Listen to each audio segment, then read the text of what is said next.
সুন্দর জীবনের হাতছানিতে ঘর ছেড়েছিলেন তারা, কিন্তু সেই যাত্রা শেষ হলো লোনা জলের মাঝে। ক্ষুধা আর তৃষ্ণায় দীর্ঘ ৮ দিন মৃত্যুর সঙ্গে লড়াই করে অবশেষে হার মানলেন তারা। উন্নত জীবনের আশায় ইউরোপে পাড়ি দিতে গিয়ে প্রাণ হারালেন ২৬ জন অভিবাসন প্রত্যাশী। লিবিয়ার তব্রুক উপকূলে ঘটা এই ভয়াবহ ট্র্যাজেডি বিশ্বজুড়ে চলমান অভিবাসন সংকটের করুণ চিত্রই ফুটে উঠেছে। অভিবাসন প্রত্যাশীদের মধ্যে ৯ জন এখনও নিখোঁজ রয়েছে। নৌকা বিকল হওয়ায় ৮ দিন ধরে সাগরে ভাসছিলেন তারা। ধারণা করা হচ্ছে বিশুদ্ধ পানি ও খাবার সংকটে তাদের মৃত্যু হয়েছে। ৩০ এপ্রিল বার্তা সংস্থা রয়টার্স জানায়, ভূমধ্য সাগরে ৮ দিন ধরে ভেসে থাকার পর বিশুদ্ধ পানি ও খাবারের অভাবে ১৭ জন অভিবাসন প্রত্যাশী মারা গেছেন। নিখোঁজ রয়েছেন আরও ৯ জন। এ ঘটনায় ৭ জনকে জীবিত উদ্ধার করা হয়েছে।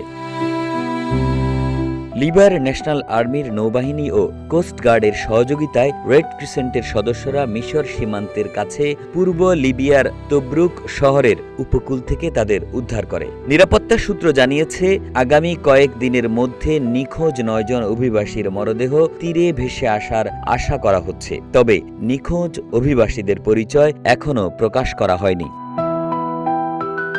অভিবাসীদের জন্য ইউরোপ যাওয়ার একটি গুরুত্বপূর্ণ ট্রানজিট পথ লিবিয়া। অনেক আফ্রিকান সহ এশিয়ার নাগরিকরাও মরুভূমি ও সমুদ্র পাড়ি দিয়ে জীবনের ঝুঁকি নিয়ে ইউরোপে যাওয়ার চেষ্টা করে।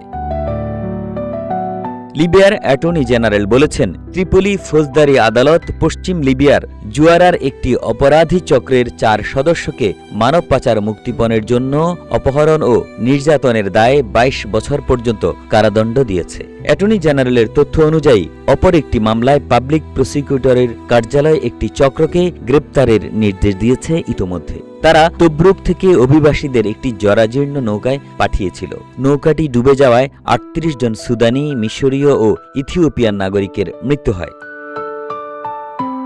দারিদ্র্য আর সংঘাত থেকে বাঁচতে গিয়ে উন্নত জীবনের আশায় মানুষ অজানার পথে পা বাড়িয়ে পাচারকারীদের খপ্পরে পড়ে প্রাণ হারাচ্ছে। তাই পাচারকারী চক্রের বিরুদ্ধে কঠোর আইনি ব্যবস্থার পাশাপাশি প্রয়োজন মানুষকে সচেতন করা। আন্তর্জাতিক অভিবাসন সংস্থা IOM এর তথ্য অনুযায়ী লিবিয়া হয়ে ভূমধ্য সাগর পাড়ি দেওয়ার রুটটি বিশ্বের অন্যতম বিপজ্জনক পথ। প্রতিবছর এই পথে হাজার মানুষ প্রাণ হারান এবং নিখোঁজ হন, যাদের অনেকেরই পরিচয় পাওয়া যায় না। একে আজাদ, রূপালী বাংলাদেশ।